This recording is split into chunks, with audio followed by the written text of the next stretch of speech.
Hey there, internet friends. Welcome to That D Plus Show. Class is in session for the only show from that nerdy site that lets you know what kind of quality to expect right from the name. I'm your host, Trevor Starkey, and each week we dive into a different Disney Plus offering and discuss its history, how it holds up today, and our general impressions. If you like the show, we would love it if you like, subscribe, rate, review, share the podcast with your friends, all that fun stuff. Today we're going to be talking all about Home Alone 4, and joining me for that conversation, Logan Wilkinson. How you doing, Logan? Doing fantastic. Excellent. We're full swing into Christmas. Indeed, yes. This is the we are kicking off. Obviously, we did Indiana Jones 5, Dial of Destiny last week, Very but Christmassy. the remainder of our run here will be holiday themed, as we have done the last few Decembers here on that D Plus show. And this is now our long running, our 4-year running Home Alone anniversary episode. It was very much like we started and it was like, okay, yeah, we'll do Home Alone and Home Alone 2, of course, yeah. And then we got to last year and was like, all right, I guess we'll do Home Alone 3. We got to this year, it's like, all right, I guess we'll do Home Alone 4. There was never any doubt. There was never any doubt for me. It because like we did the Halloween Town movies, which now those we've wrapped up, and alongside the Home Alone movies, we've been doing the Santa Clauses, but the Santa Clauses ended last year with Santa Claus 3. I'm not doing the Santa Clauses show because Tim Allen is just too right wing, and I don't like. I tried watching the first episode last year when they debuted, and Santa's like getting mad at woke culture and shit like that. I was like, nope, this is not. We're not going to ever do an episode towards that. So Santa Claus is just done, but Home Alone lives on. So yeah, That and Trace of Horror will go until the 2050 at this rate. Although we since we do three episodes of that a year, that's been We'll slowly catch up. Yeah, we'll slowly make the grind. But yes, Also, the quality there never is really going to have a significant dip, I think. Yeah. But yes, this is Home Alone 4, Taking Back the House, which when I initially started putting my doc together, I was like, Googling or like going to IMDb and Home Alone 4, and I got a thing from like 2020. I'm like, that's not right. Like, I could not find. And the thing is, Home Alone 4, not a standalone film.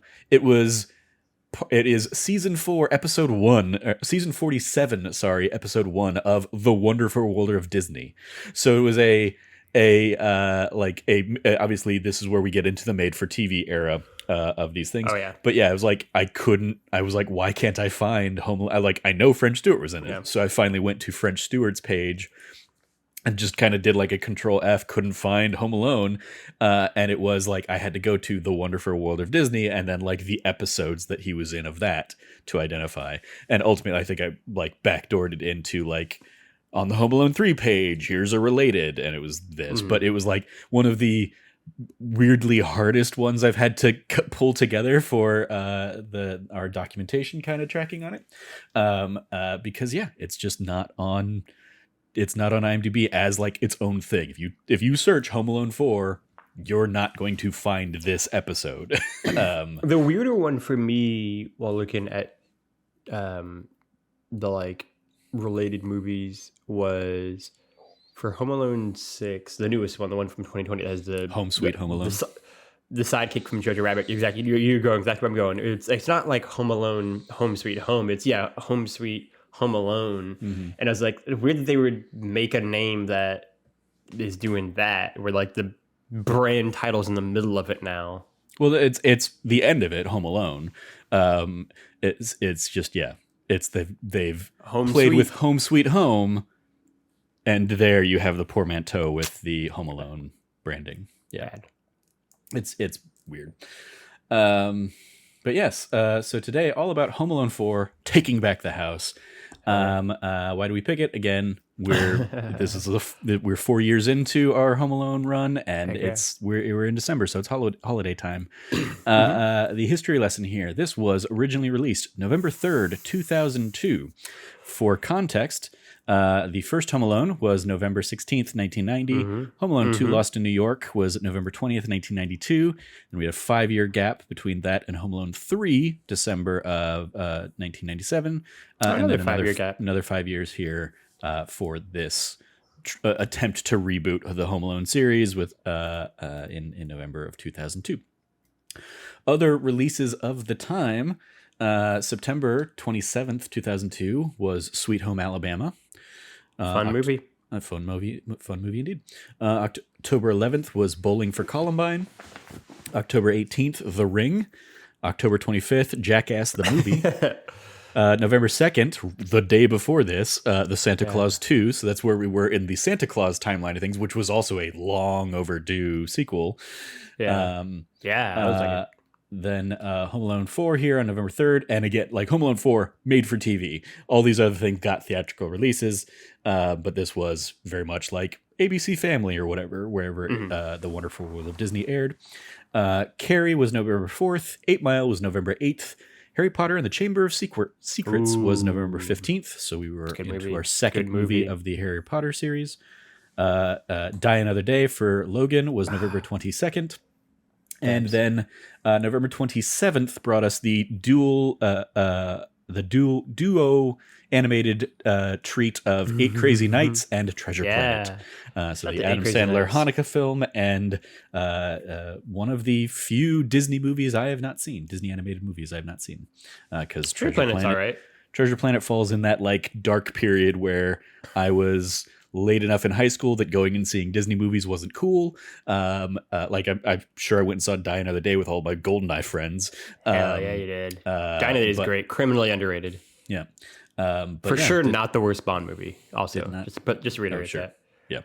A lot of hate out there. I will say, too, for Treasure Planet, that falls in that era of Disney where, because these are all movies I just grew up watching. I was 10 right now, right? I was the target demo still. People talk about this era like it's a second gold. Like I feel like it's like become like a cult thing. Be like, oh, these movies are like a second golden age of like Treasure Planet and like, you know, the Atlantis and all this kind of stuff. And it's like these movies, I think I remembered correctly, which is to not remember them that much. It's fine. Treasure Planet is like not the best version of Treasure Planet that's been told. That would be more Treasure it's Island, fun. Of course. Yeah. Yeah, exactly. You get it. Yeah, and so like it's good. I mean, it's like fun, but like it's Emperor's New Groove is way better if we're going to like this era specific Disney movies that are like underappreciated, right? Emperor's New Groove is easily the cream of the crop of that list, I think. Sure. Our runtime here, 1 hour and 24 minutes. This still falls under the 20th Century Fox timeline, even though this was produced for The Wonderful World of Disney. But in the 20th Century Fox timeline here, we had 1 hour photo with Robin Williams. The fact that you did this is really funny to me. 2002. What was that? The fact that you did a 20th Century Fox timeline is really funny. Oh, yeah. Yeah. Because, I cater it to the movie that we're talking about. So obviously when we do like MCU stuff, here's the MCU timeline. Disney, here's the like Disney Channel original movies. We do that timeline. So yeah, we've done the 20th Century Fox timeline every now and then. Swim Fan was September 6th, 2002. The Transporter was the immediate prior movie to this, October 11th, 2002. Home Alone 4, November 3rd. Die Another Day, credited here in the Fox 20th Century Fox timeline because they handled international distribution. November 22nd, as we said. Solaris, November 27th. And Drumline, December 13th, 2002, which I will always remember because I was actively in Drumline in my senior year of high school at the time. And I remember watching that and getting irrationally mad about that movie. Notably because he has this software in the movie that like he can't read music, but he can play, and he's autodidactic, so he sees something and he can play it immediately and stuff like that. And so he can't read music, but he plays something and a computer spits out the sheet music that he plays so that he can like give it to his other bandmates or whatever, and they can all like play the drumline stuff. And I'm like, that is like the most fictional thing. I hate this. As somebody who did all the other flashy, showy drumline stuff on the snare line, I just remember not liking drumline. I've gone back and like rewatched it years later, and if I get past that point, I'm like, it's fine. It's in a can. I mean, the drumming's great, but yeah, it was like, that's what I remember. Which is I got very mad drumming solo sequences. Very irrationally mad at that movie. Our roll call here, the Who's Who director is Rod Daniel, who's a TV director going all the way back to WKRP in Cincinnati, with credits back to 1979. He also directed Teen Wolf, Beethoven Second, Alley Cat Strike, and Home Alone 4 was his final directing opportunity. Before I just read this on like the Wikipedia page for Home Alone 4. He retired shortly after this due to complications from Parkinson's disease, and so this was the last thing he directed until his passing ultimately in 2016.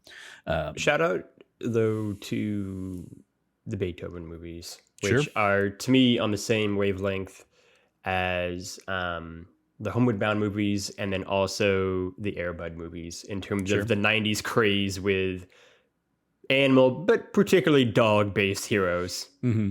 Well, as we talked about, and I have still here in the doc, John Hughes, who kind of brought us Home Alone, also brought us Beethoven.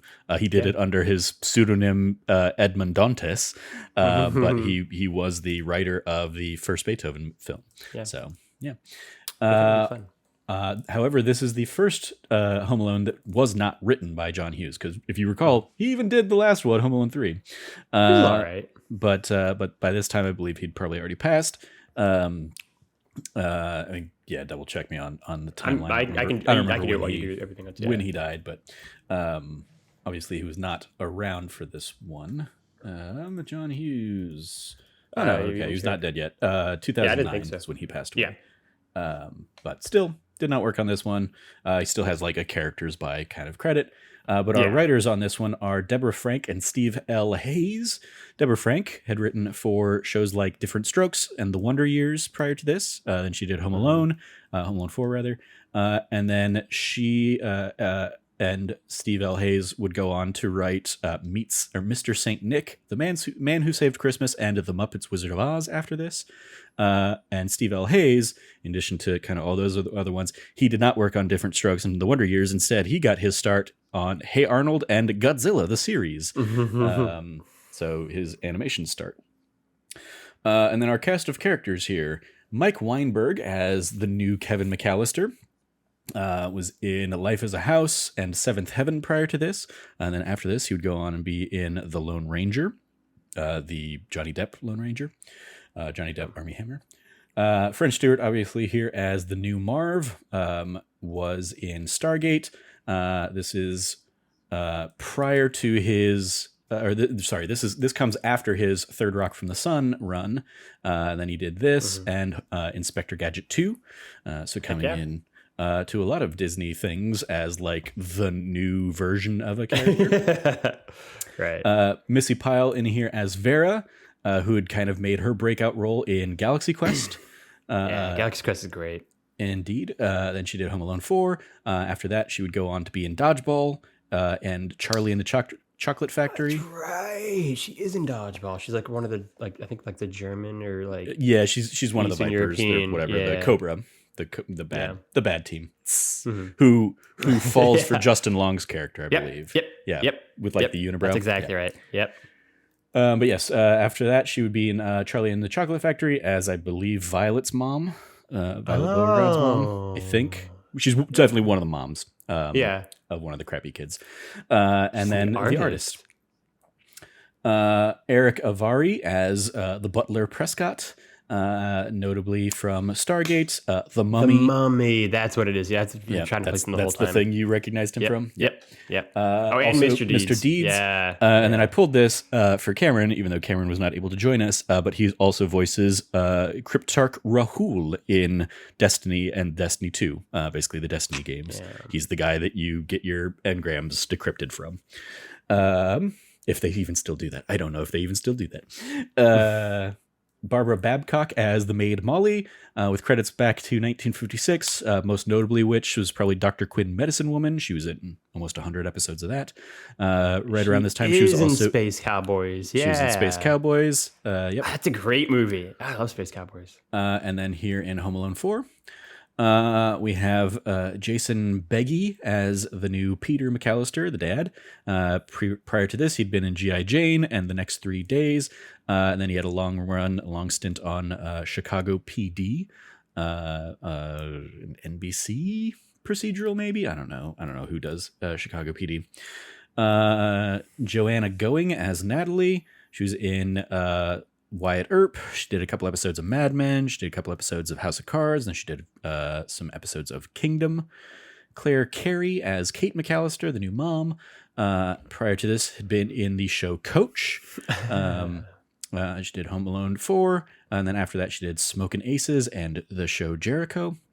Gideon Jacobs as the new Buzz McAllister, was in a thing called Aaron, as well as Mr. Deeds. Sometimes it's just I pull whatever like the top things from IMDb are. I have no idea what Aaron was about, but he was in Mr. Deeds alongside the aforementioned Eric Avari, and then Home Alone 4 here, and then Chelsea Russo as Megan McAllister, with a few miscellaneous credits in the lead up to Home Alone 4, but that was about it. So that's pretty much our core cast there. Diving into the trivia. I always enjoy when IMDb gets a little spicy with the trivia, and this is one of those like, they got spicy with it. Daniel Stern, who played Marv in the first two films, was approached to reprise his role in this one. Stern quickly declined, calling it, quote, an insult, total garbage. On the other hand, Joe Pesci wasn't offered to reprise his role as Harry. Instead, Harry's name is only mentioned. Although this movie takes place... We'll get into that later on. Yeah, indeed. Although this movie takes place in Chicago, Illinois, it was actually filmed in Cape Town, South Africa. Macaulay Culkin, the original Kevin, was less than impressed by this film and has reviewed it on Red Letter Media's YouTube show Plinketto, number 7, in Best of the Worst Thing. I actually looked it up on YouTube and started looking at a little bit of it. But yeah, it was basically let's debate the best of the worst series things. Apparently this didn't even win that though. It lost to a movie called Quigley, which I do not know what that's about, but yeah, Macaulay Culkin out there trashing on Home Alone 4. Good. And then here's where the IMDb continues to get spicy. For unknown reasons, Marv's character in this movie looks and dresses exactly like Harry from the first two films. Allegedly, this is because the makers of the Home Alone confused Harry's character for Marv without doing any proper research. We'll get into that for sure. Yep. In the original ending, Kevin's parents did not get back together. His father was going to stay with Natalie, and his mother was going to start dating a police officer who turned out to be Marv's younger, more honest brother. That would have been a better ending. This was changed when the producers decided they wanted the film to set up a television series, and so Kevin's parents did get back together at the end, while the police officer was deleted altogether from the script. Obviously, this was an attempt at a backdoor pilot for a TV show. What would that show have even been? Just forget Kevin every week. Yep, just Kevin constantly being attempted kidnapped or attempted burgled each week. The better with a part new of way of sorting a bad guy. Is that this is still in the era where every show is getting 23 episodes. So imagine that for 23 episodes a week was Child Protective Services should be here at a certain point in time. What has happened that you keep forgetting him at home? Yeah. And then finally here, in this movie, Kevin McAllister is stated to be 9 years old, which then would suggest that this movie takes place between Home Alone, where Kevin is 8, and Home Alone 2, where Kevin is 10. However, the second film makes absolutely no acknowledgement of the events of this one, obviously, because this was, a good 10 years later.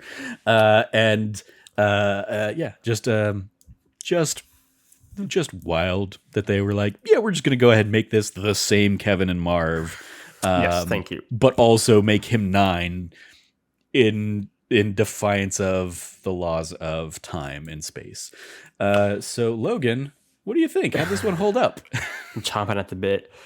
Yeah, I mean, I just want to talk about the Marvin, Harry, and Kevin McAllister and parents up so much. Sure. It genuinely breaks my brain when I was watching. It's is this... Because Kevin was like, that's Marv. And was like, is that supposed to be the Marv from the first movie? Or are they just saying this guy's name is Marv when he has a past encounter?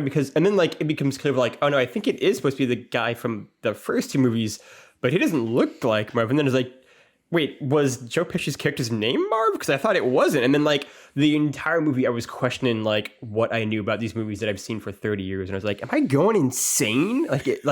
Do I not have all this information correct? And then it was even weirder because the movie itself doesn't address the fact that the movie basically brings in this character and references Harry, but without also bringing in the first two movies happening almost. It's this weird thing of well, clearly if Kevin is saying there are burglars breaking into the house after what's happened before, you would believe him. There would be no discussion. There would be no debate. It would be instantaneous. And also, like, the movie doesn't even try to, like, fit in with what's happened before because, like, the old Christmas movie stuff completely ignores what the actual Christmas looked like with, like, 50 siblings and cousins and aunts and uncles there. So, like, this doesn't make any sense. And that, like, it was, like, a weird thing of, like, I couldn't tell if it was, like, it's trying to be like a canon sequel and then also just like try to like bring these characters in without trying to like tie it in at all to what happened before. And it was such a like brain breaking thing to me. Yeah, it's a wild, like, I imagine the first pass of the script and some of the trivia out there kind of supports this. This was probably originally a sequel to Home Alone 3 and that family makes sense. that family dynamic. And that fits a lot more. Yeah. But then they were like, oh, well, Kevin McAllister has more name recognition, so we're going to go with that. I want to ask you, because this is the thing I thought about as I was watching this. Logan, and this would have been a lot more fun if Cameron were on the show here with me. But Logan, are you familiar with the WWF, now WWE, but WWF at the time characters or names, Fake Diesel and Fake Razor Ramon? Ooh, they sound familiar. This would be the era, like the brief era where I was watching it. So it sounds familiar, like that would ring a bell. So Diesel and Razor Ramon were right now. mid 90s. They were a couple of the big characters. Diesel was played by Scott Hall. Diesel was played by Kevin Nash, and Razor Ramon was Scott Hall. The two infamously left to go to WCW. They left WWF to WCW in like 1996, I think. And they left, these guys, and they basically like showed up at WCW kind of as their WWF characters. And it caused this whole hullabaloo, and like WWF immediately was like, no, you cease and desist. They can't, like, we own the trademarks for Diesel and Razor Ramon, so they can't be Diesel and Razor Ramon. So ultimately, they go off, they become the Outsiders, they align with Hulk Hogan and form the New World Order, and it goes on to be like a boon for WCW. Yeah. Because they were basically like, we're coming in from the competition, we're going to shake things up, we're going to make things right here, kind of thing. God, WCW. So they do that all now after they kind of get like a slap on the wrist and like, okay, we can't be Diesel and Razor Ramon. We're going to come. We're just going to, and they just go in as Kevin Nash and Scott Hall. Basically, they're real characters. WWF, on the meanwhile, to like hammer home, they recast them. That like, we own Diesel and Razor Ramon, recast Diesel and Razor Ramon. Amazing. And bring out. And so these people are now kind of classified and known as Fake Diesel and Fake Razor Ramon. Fake Diesel was a wrestler named Rick Bogner, who like basically played Diesel for about a year and never got over with the characters and stuff like that. Maybe like 9 months or something, but like 96 to 97. Wow. Meanwhile, so he was Fake Razor Ramon, sorry. Fake Diesel, who's a bigger guy, was played by the wrestler Glenn Jacobs, who would later go on to be a wrestling dentist called Isaac Yankem, DDS. But more famously, he went on to be the wrestler Kane. Yeah. Okay. Yeah. And that's now like mayor of Knox County. Or something like that. But yeah, the wrestler who played Kane was also Fake Diesel for a run there when WWF and Vince McMahon was like, no, like the performer doesn't matter. It's the character we created that matters. And yeah, it just like went over like a lead balloon, like nobody. So like most of Vince McMahon's ideas. That is the parallel that is going through my mind this entire movie, where they're trying to pass off a new Kevin and a new Marv who look nothing like the old Kevin and Marv. Oh yeah. And just like the like absurdity of like doing that while actively refusing to acknowledge, but still trying to like have their cake and eat it too. Yeah. And that's what it is, because it almost be like if WWF recast them and then also didn't address any of the prior history at all. Like recast them and then started them as new characters. It's like, yeah, but what's the point of recasting if you're not also going to continue the history of what they were doing before? Also, I feel like Glenn Jacobs, aka Kane, as I will now refer to him for the rest of this conversation, is one of those characters who is, I think, maybe the best example I can possibly think of what a lot of people talk about for like Joker or Yoda or Han Solo, even where it's like you ruin the character the more you know about him. And every time, because I fucking loved Kane as a kid, because Kane is just he's just a silent dude. He's basically Jaws in a mask. Let's be honest. He's just a big, tall dude who beats people up and doesn't say anything. He's Jaws in a mask. Plus fire. The devil. Jaws in a mask plus right? fire. That's awesome, right? That's totally up Logan's alley, right? And obviously I love The Undertaker because everyone loves The Undertaker. He's great. And so he was so cool, right? He was like The Undertaker's even more evil brother. And then everything I've subsequently learned from like 2004 onwards, or like him wearing a mask or not, then not wearing a mask, and all this. Corporate Kane is the whole thing where he was everything like everything that I miss that happened afterwards. I'm just sort of like, what a way to ruin a cool idea and just make it really lame. And everything I've learned about Glenn Jacobson, I mean, like, it's cool that he's the mayor of a town. That's dope, I guess. But like otherwise, just sort of like, what? Just it's so fucking lame. Like so lame. Yeah. But yeah, that's Kane. So that whole like recasting debacle crazy is actively running through my mind as I watch this, and I'm like French Stewart's doing what he can with it, but it's definitely like, oh, like this is bad. And it's such a different interpretation. Like that's the thing too, right? Like you don't have to necessarily mimic what Daniel Stern is doing, but it's such a different like take on that character who is a sidekick to begin with, so it's weird to give him the starring role as well. I mean, the whole Fenny recast is just odd, right? Like it is such. I mean, like they definitely did it because Kevin McAllister is the money name, obviously, and it's like that. It's really that was the entire thought process. There was no other thought put into this. Clearly, Kevin McAllister the guy. Let's bring back one of the bad guys too. Cool, we're done and dusted. But it is one of those things like where like the minute you think about it for like half a second, it's like, well, what about this? And what about this? And what about this? And what about this? And what about this? And what about this? Like, you just want the names and nothing else. Also, though, trying to fit it into the timeline. I mean, we did a whole run of Bond, and in the Bond movies, we had three Blofelds, yeah. Back to back, too. And those were two different Bonds among them, right? Or yeah, no, were they all? Yeah, no, they were different. Lazenby was in the middle. Yeah. Yeah. But that's a great example. Like, I was thinking about this in my head too when you were talking about the recasting, because like that's an example of like it being done well because they still keep that history going forward. Right? There's still references sprinkled throughout that make sense, and not just like we're gonna keep the names. Yeah, it is very weird that in this one. This is the only one where like Marv and Kevin like know and acknowledge each other. Yeah, they're on a first name basis and like a weird like friendly like like just friendly banter while in the front door, ankle deep in a floated like lobby. Yeah.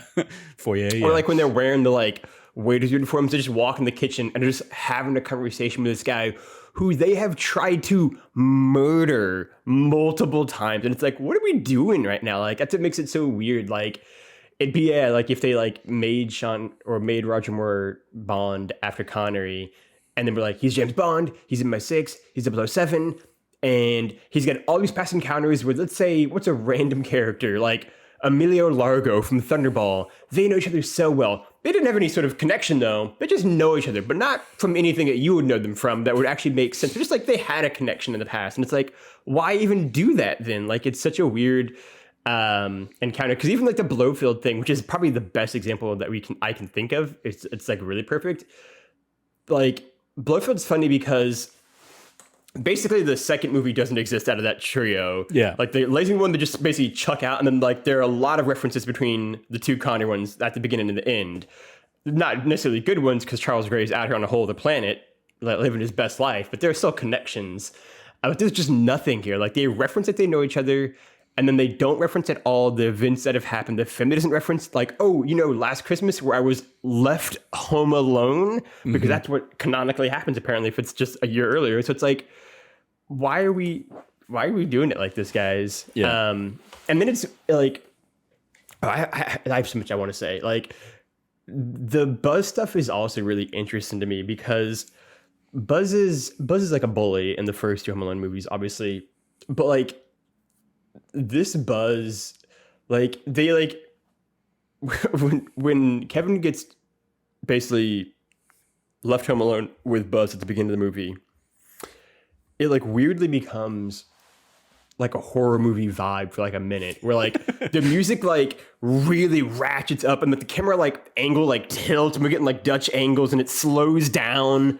And it's like, what is happening? And it's like this really traumatic, like 1 minute experience for Kevin of being told to take out the trash and clean the fishbowl. But it's like acting like it's the worst thing that's ever happened. And it's framed in such an intense way. And I'm like, what fever dream did I just step into here? And then like the Buzz actor whose name I've already forgotten is like so like, you know, psycho-esque, like, you know, Kubrick stare into the camera, like as he's like, Kevin will do this kind of thing. And it's like, this feels like weird, really intense. And the mom is so blasé about the fact that Kevin is bullied. Like, she's so chill. The mom coming home, hearing this, and being like, maybe you should go to your room and think about what you have. So Kevin being grounded for being bullied by his brother, and her, like, the mom just completely like acknowledging and knowing that, Buzz and sucks. Just laughing it off. And the better one is like around like the midpoint of the movie when they're having like these like competing, like, we're decorating our trees. Like Buzz is like, usually I lift Kevin up and he puts a star on the tree and then I give him a wedgie. And the mom and we all laugh. Yeah. And it's like, what are you talking about? Like, what are you talking? This is why he ran away from home. It's because you're a bad mom. What are you doing here? Right. Mm-hmm. And also like speaking on that element, Kevin picking up his piggy bank. And then immediately the next scene we see is him in a taxi by himself going to the mansion and nothing in between. I'm like, where was the mom? Where was it? Just see him pick up his bag, walk out the front door and go and clearly have called a taxi, right? This isn't an Uber he can just do on his phone. He doesn't even have a phone. Like we get a whole cell phone sequence later on in the movie to give us like a time capsule of that. A weird, like, there's a whole scene missing right here of like what happened in between here, right? And not that I need necessarily any more than the 94 minutes that this is, but I definitely have, like, that is a time where I would have wanted a beat to happen because we just jumped so significantly. Well, from the first movie, Home Alone, the original Home Alone, like, we know Kevin's capable enough to go grocery shopping on his own when he's home alone. So yeah, of course he can just call the same person at this point, right? Like that's what's even weirder. It's like, because like I mean, literally for like the whole movie, I was like, also he's gone from or if you want to play with really the timeline of things, he goes from like doing this whole piggy bank thing to stealing his dad's credit card and like doing fraud in the next movie in a New York hotel. It's so weird too, because for like the entire thing, I couldn't tell if it was a reboot or not. And that's it. Like, that's what was so much, because it was very much like, oh, this is just like a reboot of everything.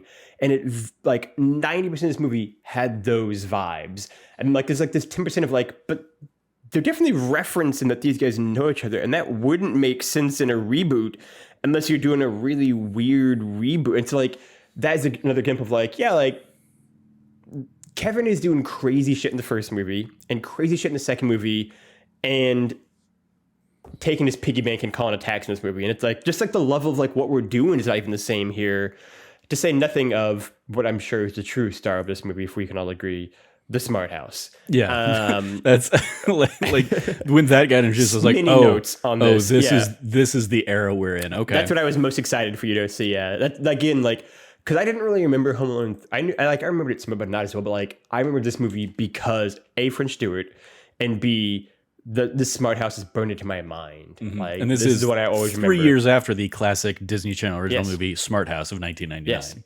Yes, they were all the rage right now. And like, to be fair, like, you know, it's a cool idea, I guess, especially in 2002 if you're 9. But so many questions. Like, first off, like, we can also fast forward to about 20 years from this, maybe not quite, but the Alexa commercial that is Macaulay Culkin does this whole entire movie better than that. Yeah, and this, like, the moment for me is that, like, there's a weird, like, I don't want to pick on a 9-year-old kid, for obvious reasons. Yeah, the acting in this movie, not great. More egregious to me, the prince. We'll talk about him later.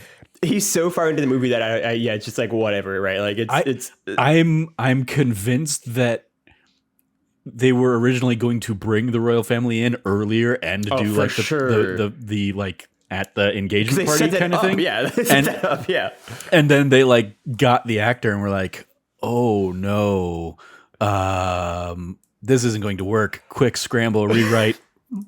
We've hired them, so we'll go ahead and like give them a day rate and bring them in for a day, but like, it's weird. We're not going to like turn them into the MacGuffin of this movie. It's really odd too, because so much of it is built up to that point, and they get to there, and it's just like a random call that we don't even hear the other side of like, we can't get it until tomorrow. Flight's canceled. It's like, oh, okay, cool. Hey, husband, let's get engaged tonight instead. And it's like all the pieces are already there, right?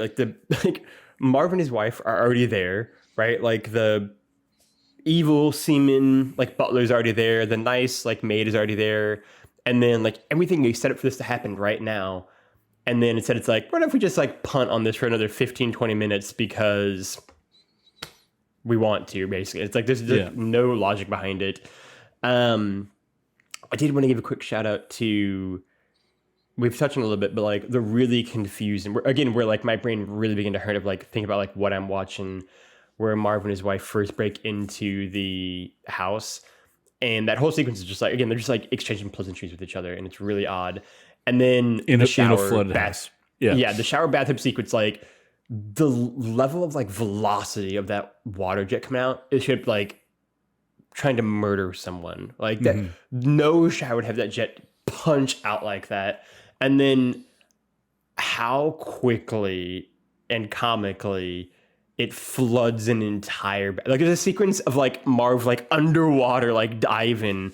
Well, he's in the tub at that point. He's in the tub, which is full. Oh yeah, I mean the tub is immediately full as soon as they enter. Yeah, it's very clear that he's not in a tub because he's got his entire body spread out, and the tub is not that big, right? And it's like this weird sequence, and then like how quickly it filled up from the broken faucet in the tub and the streaming jets out, that it floods like the entire bathroom, to burst down the door, to then flood like this, like a couple of inches of the like foray as well. Just crazy. My favorite is when they open the door, like when the parents get home, or the dad and Natalie get home.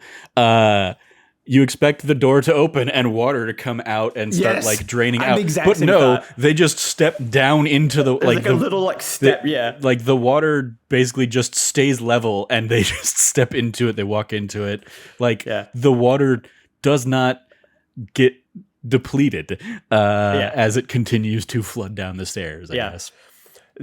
My favorite thing about that too is that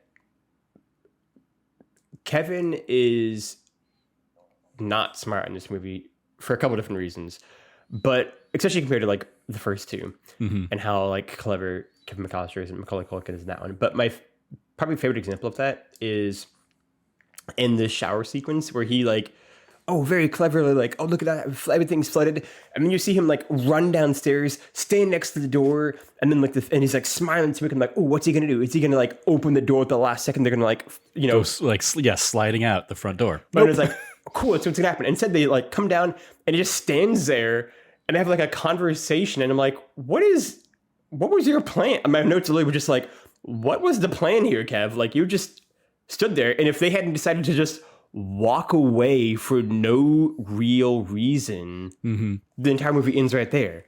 Yeah, right? Like, they could have just like Marv could have just grabbed the kid, stuck his head in the 6 inches of water and drowned him, and then left. And you might be saying, well, he wouldn't try to kill him. And it's like, we have 2 movies of that being the case, of them trying to kill him in crazy ways. Like, they want to gruesomely kill his kid. Or is he just going to walk away now with his wife? The kid saw him do it. Oh, yeah, he's not a burglar anymore. He's still here to kidnap. So, I don't think he's a moral, compass.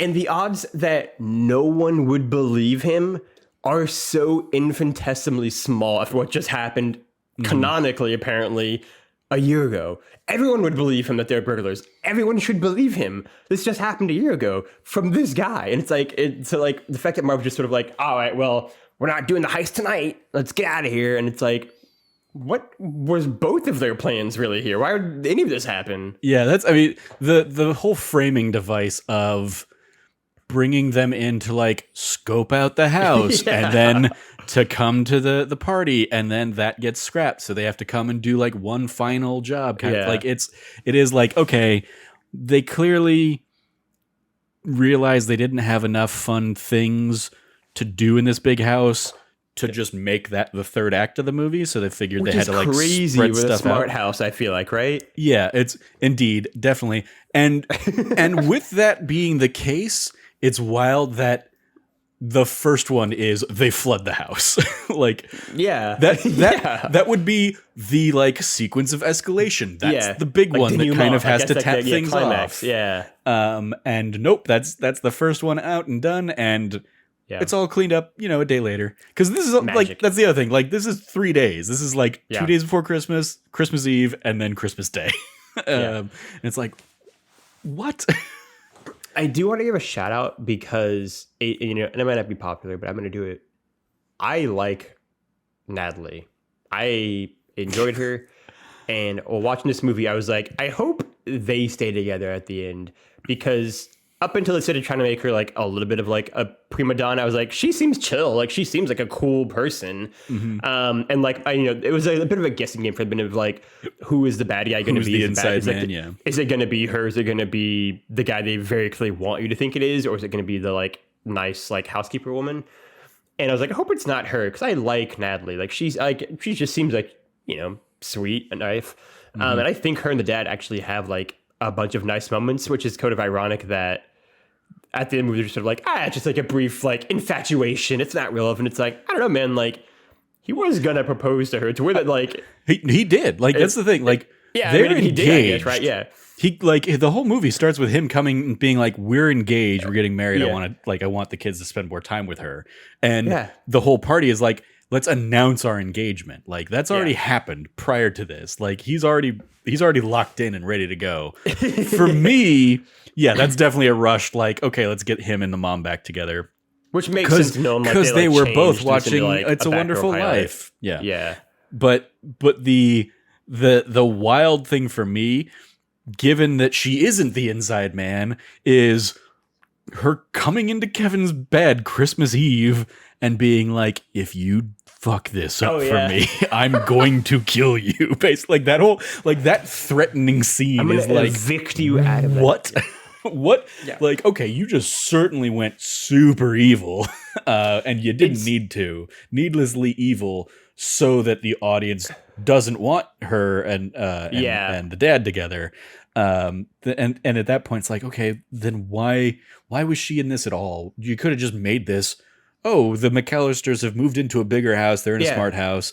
They were already rich in the previous ones. Yes. Like, you didn't need that whole, Did you see the house? They just moved. Separated subplot or whatever. Fancy house, right? And like, it's especially like, so much of this movie feels like it's just sort of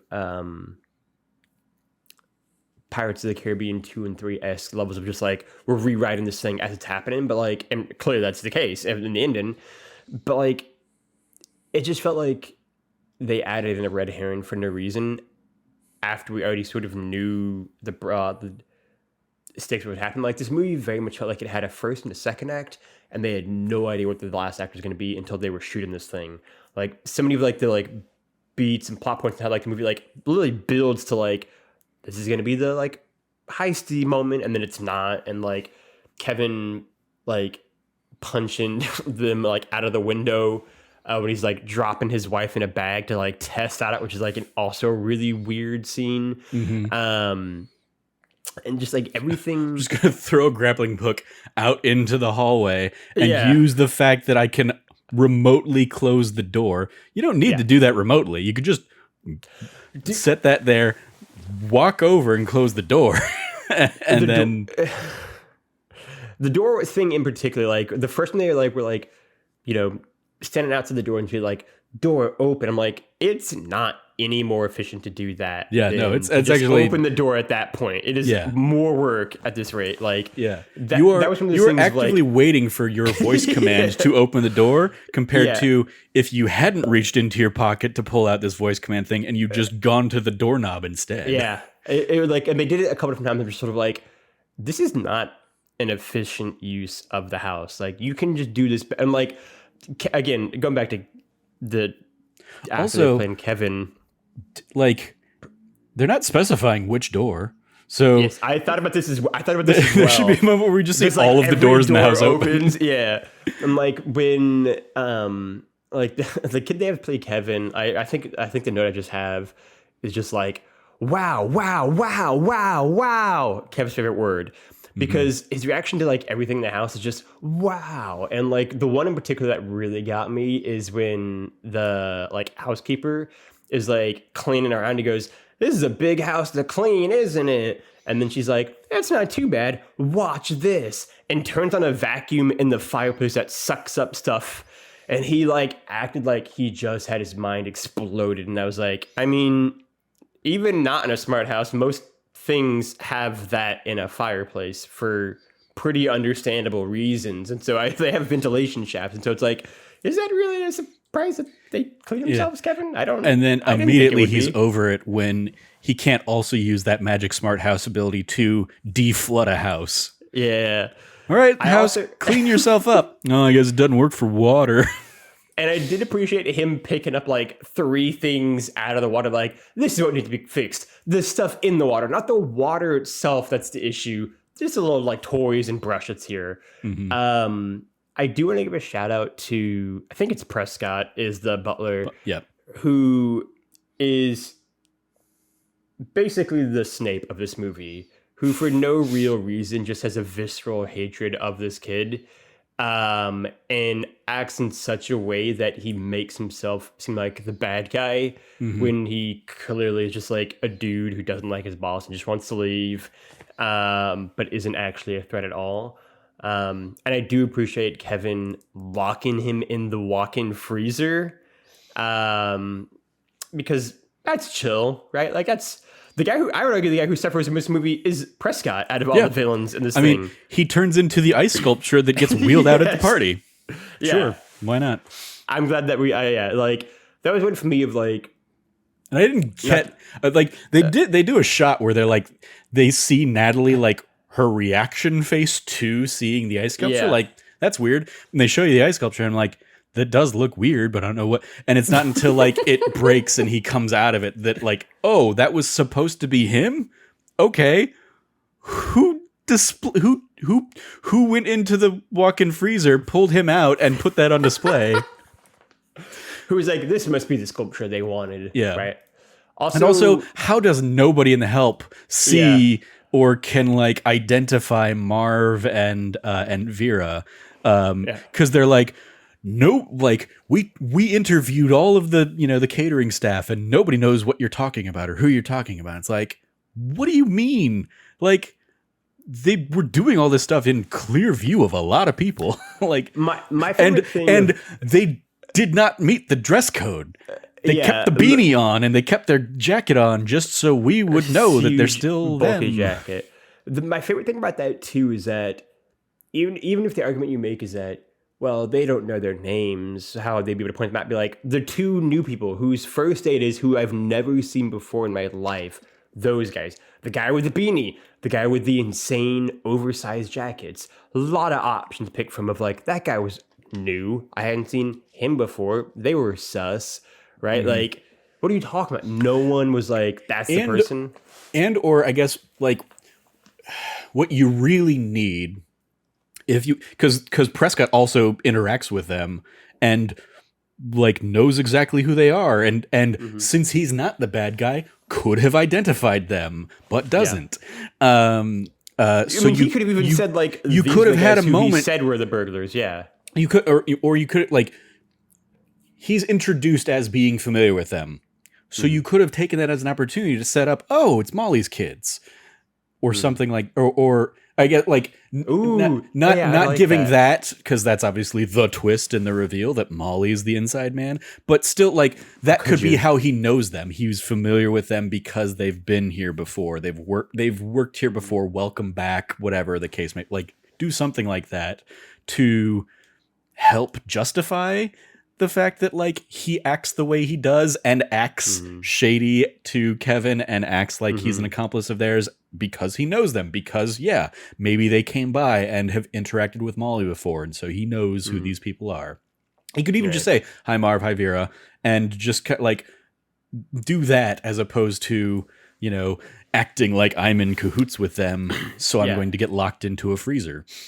Standing next to them and acting like, everyone know, because he wouldn't have any idea who they were either, right? And, you know, as it presents it, it's no sort of connection that he had met them before. And so it's even weirder that he's so chummy, picks up Kevin, like footballs him into the next room. Doesn't care at all about the fact that they're not in dress code. Like, take that off, please. Like, we clearly have an attire with the other people here dressed up as the caterers. Chill, right? It's just such a weird vibe going on. The one thing I did want to say is, man, French Stewart, what a time capsule he is as a human being in this movie. Like, I don't even know if I dislike him. Like, he probably did the best with what he had. I mean, he definitely has like his very French Stewart like mannerisms and whatnot. He's playing it way more slapsticky than they did in the first movies and Daniel Stern did. I don't know about that. Like, it's been making its round. Right? I saw it making the rounds today of like the shot where Daniel Stern gets electrocuted and is just straight up a skeleton with his afro. Like, they definitely played it slapsticky.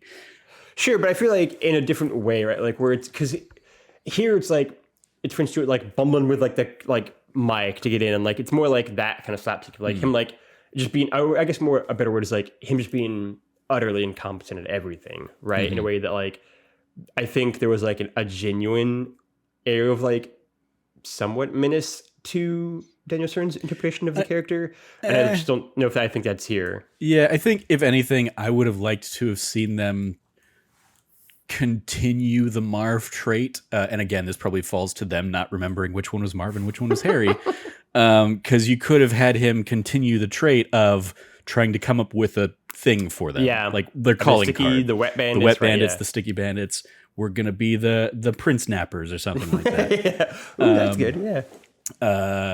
But no, like they clearly don't remember which character this was from the last couple movies or first couple movies, and the costume designer. I didn't bother looking that person up, but yeah, their direction was clearly just give him like the look of the Joe Pesci character. And it's like, that's not who he is, though.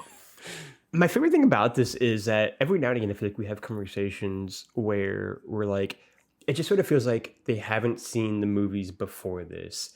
And this is like a case where that's just actually true. Like they just didn't. They had not seen the movies before this because they would have known who he was and what he looked like. And they don't do that, right? They either should have named him Harry or they should have dressed him up differently. And it's just so funny to be like, oh, maybe them not watching the movies or knowing what happened in prior films happens more than we think it does. Because this is just like an example of like, what are you talking about? Like, it's just not him. It's just not this dude at all. And like Vera is like fine, right? I mean, she's even more over the top than he is probably. I do like Molly a lot though. And I like that she is the villain. I like that it's not the stepmom, and I like that it's not the guy who they're like so heavily hinting at that there's like some level of twist here, and that she's the one who has like the sweetest moments with Kevin. I think works really well. And her even referencing like, you know, my son's had like a wild imagination as well. Yeah. It was like a nice like touch. And so like, I think that is, you know, one of the things that actually does work the best is the Molly and Kevin relationship. But then they just trap her in an elevator. in a 2-story house. They throw her in an elevator in between floors, and she's just stuck there for the rest of the movie, pretty much. I do think it was. Yeah, I'm trying to say the one I think about it. I do think it's interesting. I don't know if it's actually why it's called a dumbwaiter, but like, because I never really thought about why it's called a dumbwaiter. And then he like kind of explained like, why is it called a waiter? It's like, oh, because it takes food up and down to like the people they were there. And it's like, oh yeah, that would make sense. And then he was like, why is it called dumb? And he didn't give an actual answer to that. And I was like, oh, that is interesting though. That like, I learned something from this movie is what I'm saying. You know, if nothing else, I learned why we call dumbwaiters the waiter part of it, at the very least. Mm-hmm. I mean, it's a mess. I mean, it's a mess of a movie. It's also, how did the movie doesn't bother telling us how Prescott gets out of the basement or the wine cellar. He just shows back up at the end, and he's like, he just Hulk smashed that door down. He helps save the day, kind of thing. But yeah, he's just there. And they're like, they even kind of call it out, like, wait, how'd you get out? And he's like, I'm forget what they actually say, but he basically like hand waves it away. Because that's all they needed to do was just kind of like, blah blah blah. Yes, of course. Also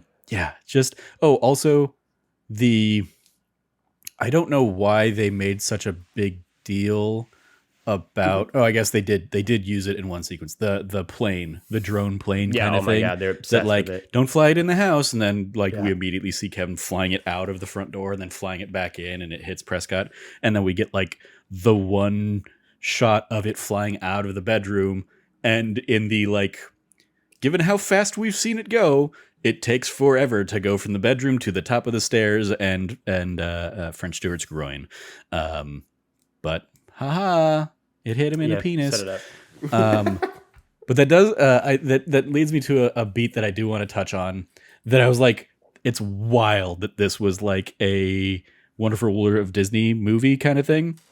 The like Natalie and Dad getting hot and heavy, and like curtains close and fire on, and then just like making out on the couch for a longer than I would have expected time. I was like, there are a couple. That's why I was like, there are a couple of moments. Like, there's also one where they're in their bedroom and he's like giving her like a massage as well later on in the movie, and like they're definitely going for it in a very like more intimate way. And also part of where I'm like, yeah, they seem, again, part of where I'm like, I kind of wish they had ended up together because they seem chill. They just seem like they're like actually having a good, like I wouldn't, until the very end of the movie, I wasn't like, oh, that's just infatuation. They're not really here for each other. It's like, no, they seem like they're having a great time. They seem like they're vibing. Even like Kevin, like, again, that's where like the music montage of like them all decorating the tree was like, this is nice. I also would have just liked if it's like, and then like they need to make her bad, so she immediately undoes all their tree work. Yeah, she forgets that she had like to stand in order for the tree, right? Yeah, it would have done anyway. Yeah, but why? And then she just goes super evil and looms over Kev at bed. But yeah, the fact that they have that bedroom.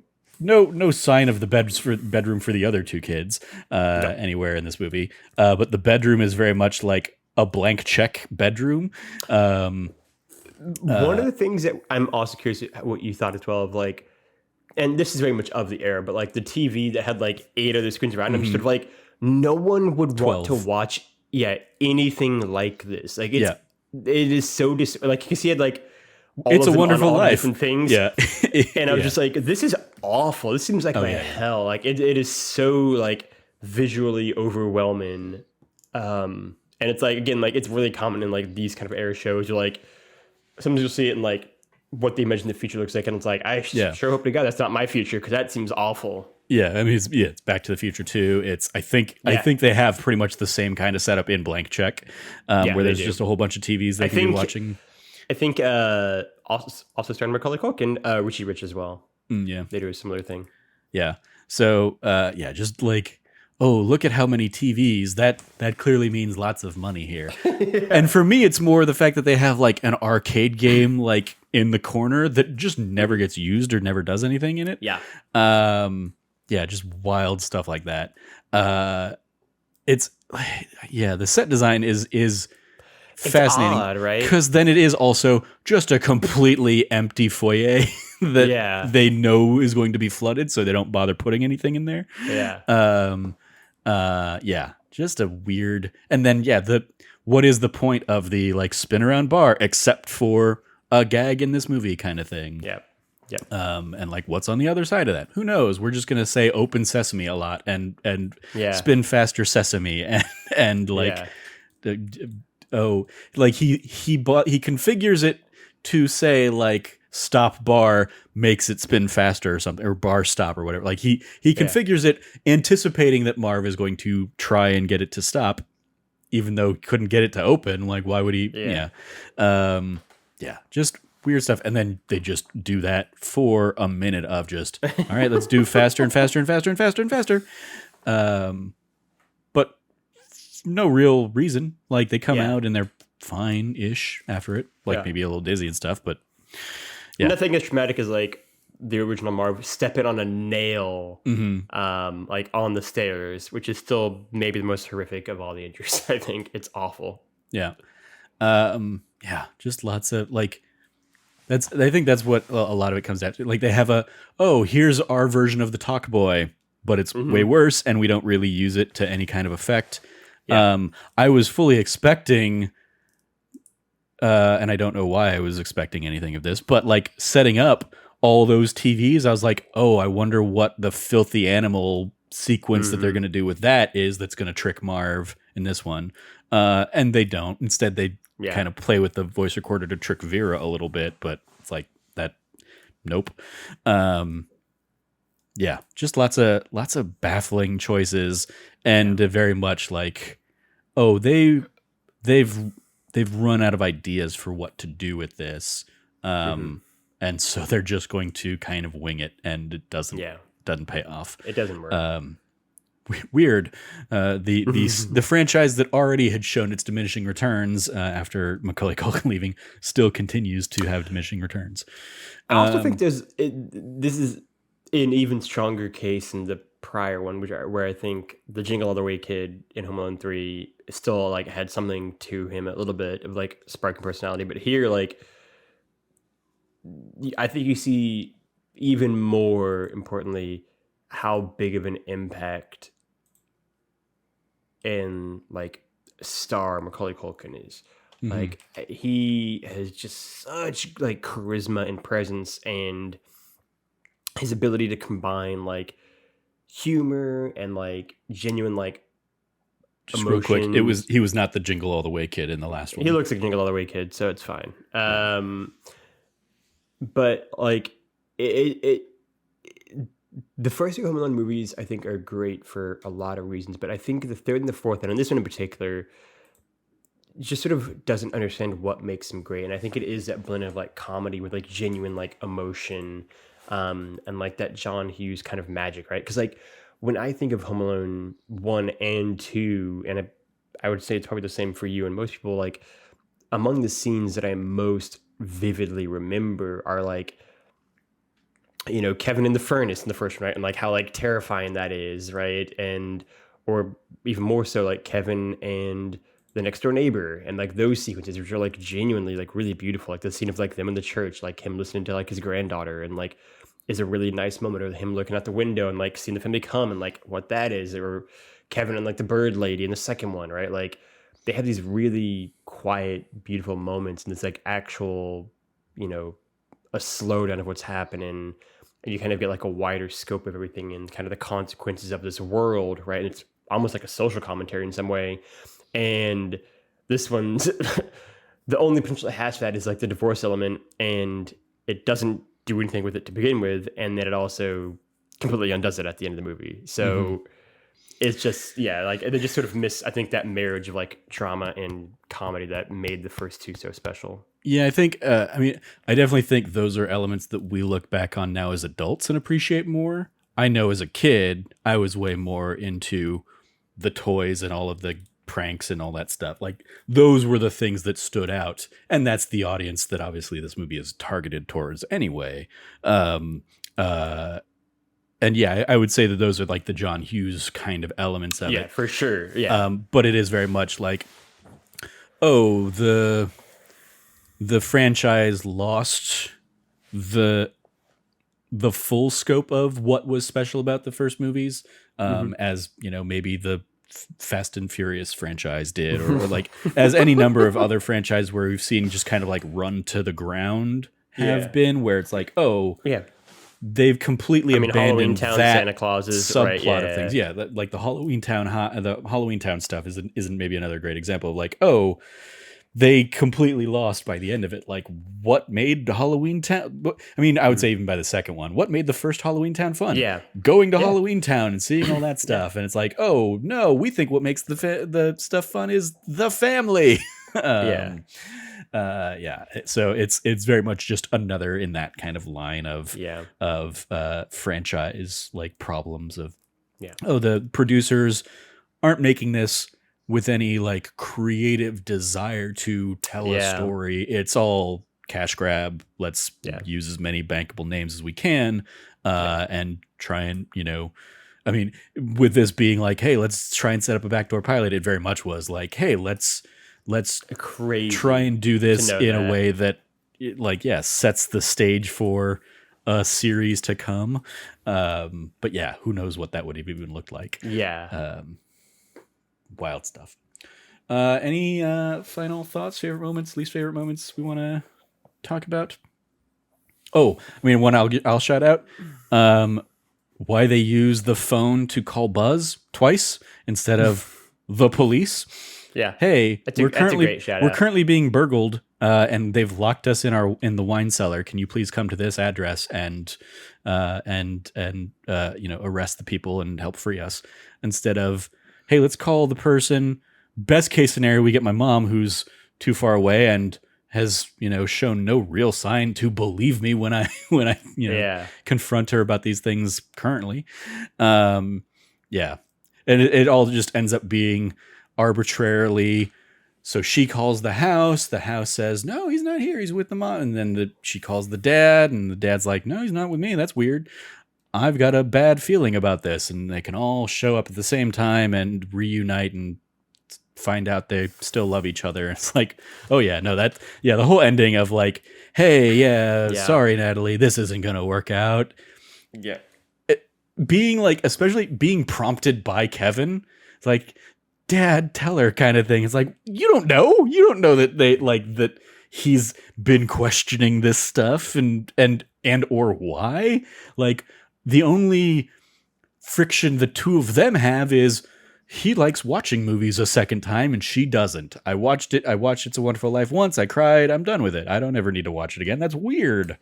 Okay, cool, we disagree on movies, fine. I think, I mean, the last thing I was going to talk about was the ending as well. I think it's just bad. And I think part of that might just be because, especially the first two, which it's impossible not to compare it to, have such good endings, both in terms of like the break-in burglaries themselves, but also just like how intricately and cleverly laid out and like detailed and thought out Kevin's plan is, right? And also in terms of like how they pay off family beats, right? And how like at the end of the first one, Kevin, his arc to like genuinely miss his family and just want to be with, that's like his Christmas, like I just want to be with my family. And then they'll come there like feels really well earned, right? And obviously the stuff with like his neighbor, like I talked about already. And here we're getting sort of the same thing, like a kind of reuniting of the family with Kevin, but he'd been away from them for not days and days, like in the first movie, after like a big fight where like no one, they'd just seen him like 6 hours earlier. They showed up to give him stuff. And like, and here that's not the case. And here they completely shut down Natalie for no reason. There's not really, like, we don't really see any sort of conflict between Natalie and the dad. It's just sort of like, it was an infatuation, it was a fling, don't worry about it. And it's like, first off, you haven't earned that. And second off, what a shitty way to tell her that. Yeah, exactly. In front of... Yeah, it's okay. Get all your shit out of my house immediately. Yeah. I don't ever want to see you again. Yeah. Not just do I not want to be with you anymore. I want to break off the engagement. And so everyone that you've told, sorry about that.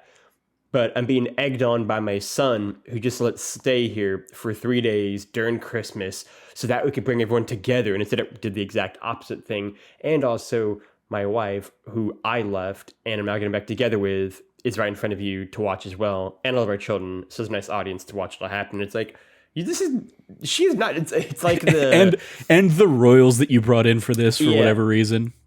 You know what it is? Oh, and also honestly, we're going to take them and they're going to spend Christmas with us. It's just like insult to injury at that point. It's like the one woman in Jurassic World who had like the most like horrific death possible. And it's like, she didn't do anything to deserve this. This is not like the Newman character who's like a bad guy that caused something to happen. She's just like a person here basically who's babysitting the kids, and she's getting like brutally ripped apart for no reason. And it felt very much like the thing of like, leave her alone. All right. She's totally chill. She's not an evil person. She had one crazy moment after her house was flooded and she didn't have a royal party. It's gonna be all right. Let her have her peace. All right. She doesn't deserve this. Yeah.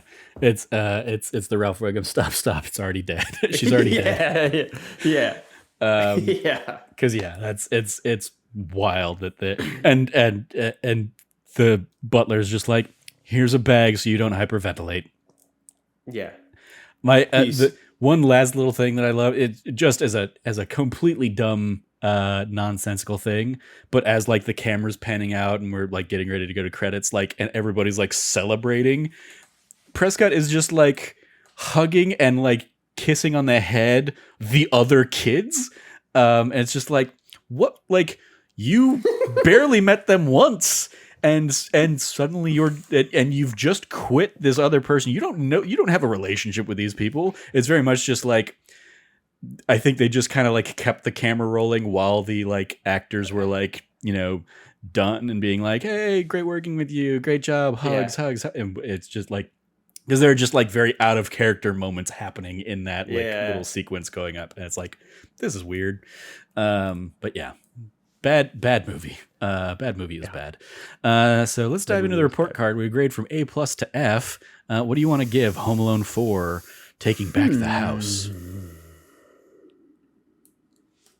That's a good question.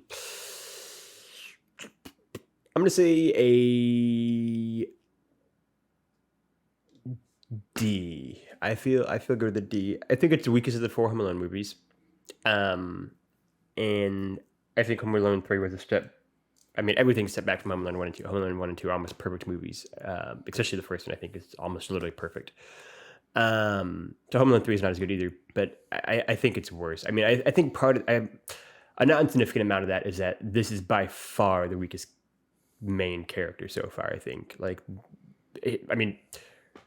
Macaulay Culkin might be the greatest child actor of all time, so that's a high bar to clear to begin with. But even the one from the third movie, I think, just had more spark to him and like presence than this one does. I think he's also tasked with a lot of rough material to work with, but I think he doesn't really do anything with it. The plot is insane. The fact that it's like recasting characters, but also not tying into the continuity beforehand, which makes it kind of pointless to do it, is weird. They did Natalie dirty and she didn't deserve it. I would give it a D. I mean, I think there are just enough moments. I don't think it's like a total and complete like abject failure. But it's pretty rough. It's an interesting time capsule for sure of like how obsessed we were with smart houses in 2002. Sure. Yeah. It's a D- for me. There's a second. There's a second I thought like, we'll lean into the gag of the show and give it a D+. I'm like, I thought about D+ as well. No, I don't like it. Like there's virtually nothing redeeming about it, but it isn't so bad that it's one of the worst things we've ever done. So it's not in the F territory, but it's like, it's not good. I never needed to see this. I never need to see it again. And yeah, we got 2 more of these. But here's my thing about this though, is that, so for sure, I think that like the Home Alone 6 one will be better than this. If for no other reason than like the main character is one of the kids from Jojo Rabbit, right? So like he will just have more. I think he'll just be more fun to watch, even if everything else is like not as good. And like this one felt made for TV in a way that like made for TV stuff is just different now, right? And so like even if it's made for TV, I think there's just like a different level of like quality and attention to it than there was in '02, right? Mm-hmm. Yeah, I mean, this might be the worst we do. It's definitely a like the step down to made for TV quality versus there's a little bit of a step up into the like made for Disney Plus quality that we'll eventually get because they're actively pouring more money into it and trying to make these things good. But it is also like, okay, the next one, I'm just looking ahead, is coming out 10 years later. It's another made for TV movie. I don't recognize this kid at all. I have no idea who that is. You're right. So we'll see how much. It's got Malcolm McDowell in it, though. This one plays. Sure. Yeah. I mean, so maybe he's doing the bad guy, the neighbor realm, or maybe he's the bad guy. Yeah, I don't know. Yeah. But yeah, better reception than Home Alone 4, though. So there's something at least. Okay. Well, maybe. Yeah. Looks like it was part of the countdown 25 Days of Christmas stuff. Oh yeah, classic. So we'll see how that plays out next year, I guess. Oh yeah, no, Malcolm McDowell, very clearly one of the thieves. So okay, hey, maybe cool. At least he's good. So I know I have that to look forward to, I guess, next year. But yeah, again, I have no idea who this actual kid is. So Eddie Steeples, yeah. Darnell Turner from My Name Is Earl is also going to be in it. Oh, and Ed Asner apparently. Okay, well there we go. We got a few other names. So yeah, we'll see how. We're not just relying on French Stewart this time. Yeah. See how that all plays out next year. Yeah, and this is only a series we like visit once every year. We don't have like our fun little bits like we did with Indiana Jones. So it's all we got is the report card there. But extra credit. It would be. I think it would be fourth for both. Oh yeah. Though. Yes. Okay. Just In overall ranking of the series. Yeah. Extra credit, other suggestions if you like this. You have the next movie, Home Alone, The Holiday Heist, followed by Home Sweet Home Alone, and then you can go back to the good ones, Home Alone 2 Lost in New York, and then also Home Alone 3. And then the other recommendations, the non-Home Alone recommendations there are the Noelle, which is a Anna Kendrick movie that was like a Disney Plus, almost launch thing. Because that's like a Santa Claus movie, right? It's a Santa Claus movie. It's one that has like always been in my like, maybe we'll do that one this holiday season, and then we just always go different routes and never get around to it. I watched it, I think back in 2019 when Disney Plus launched, and I was like, I enjoyed it. I like Anna Kendrick. It also has, I think Bill Hader. Yeah, I think Bill Hader is the other. Is like her brother, and they're basically like the kids of Santa Claus, and Santa Claus is retiring. They need to like one of them is like Bill Hader, is tasked with taking over or whatever, but doesn't really want to. I think it's Bill Hader. I'm gonna look this up real quick. But the other recommendations there are the Santa Claus. Bill Hader. All right, I remember that right. The Santa Claus and A Christmas Carol with Jim Carrey, which is another one that's constantly in the like, hey, maybe we'll get to that one of these holiday seasons. But do the Muppets Christmas Carol. I was gonna say you never like nothing's ever going to top the Muppets Christmas Carol one. So it's so good. Extracurricular. Anything else you're watching on Disney Plus? I definitely didn't. Yeah, I was a little busy. You busy studying? I did not watch anything else on Disney Plus this week. I think last week or sometime in the last week I watched like a couple things on HBO Max, Shazam! Fury of the Gods, notably. Nice. But yeah, nothing on Disney Plus apart from this. So next week, I think we're gonna do like Iron Man 3 next week. Yeah, I think that's the plan, right? Yeah, I think that's what we're aiming for. I'm excited. I haven't seen the movie in a couple of years now, but it's maybe the movie I most champion at the MCU just because of how little I think love it gets. Mm-hmm. Yeah. So yeah, stay tuned for that next week. And that's going to do it for this week's episode of That D Plus Show. Thank you, Logan, for joining me. You can follow Logan at Lefty Logie, Loggy. Anything you want to give a shout out to there, Logan? Shout out to Baldur's Gate 3. Trevor is plowing through. We gotta be close to the end at this point. I've recorded the final episodes. It will basically take us Tuesdays and Thursdays through Christmas. I think the last episode's going to go up like basically the Thursday before Christmas. Oh, perfect. Okay. Yeah. You double check the calendar on that, but yeah. The last episode is the finale, which I recorded, is slated for December 21st, Thursday, December 21st, and the 25th is on the Monday. So will it be the longest one by this point? I think it ended up coming in at 37 episodes total, which I think is how many. I think we've had a couple that were like 37 episodes or something like that. So yeah, Cameron's Dying Light one was. I felt like that was timing very long. Time wise though, probably because some of those are like, I think most of those are at least an hour and a half, whereas like a lot of Cameron's kind of fall under an hour or something like that. Yeah. And a lot of my other ones had been shorter, so it's probably the most if you break it down like just hour by hour kind of thing. And Cameron's, for Dying Light 2 in particular, it was because it was Friday Night Dying Light 2, so it was only doing once a week versus 2, so that also feels longer because of that as well. That one took most of 2022, yes. Yeah. Whereas this was my like fourth full playthrough over this year on Tuesdays and Thursdays. So, yep, indeed. You can follow me at Trevor J. Starkey in addition to the Baldur's Gate 3 Let's Plays, which will include the new epilogue that just got released in their like patch 5 last week.